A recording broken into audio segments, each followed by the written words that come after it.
I tried to install the game. I got this error. Operation did not complete successful because the file contains a virus or potentially unwanted software.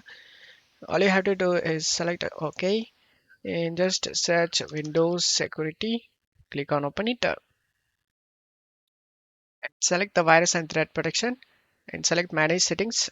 Turn off the real-time protection and then go back and select Protection History. Under here you can able to see thread quarantined. The setup file is in here, guys. Just need to find by clicking on one by one, and as you can see my game setup file is in here. Select the action option and select the restore option and select yes.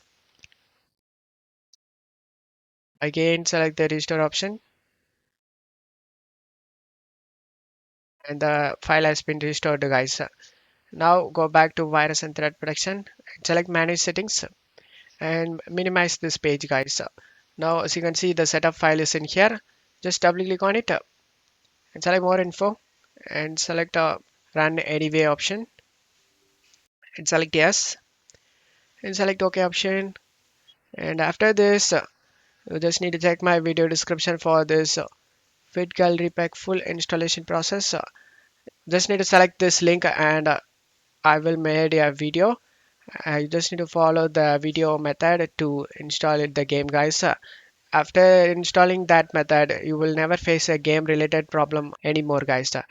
And that's all you have to do it, guys. Don't forget to leave a like, guys. Thank you.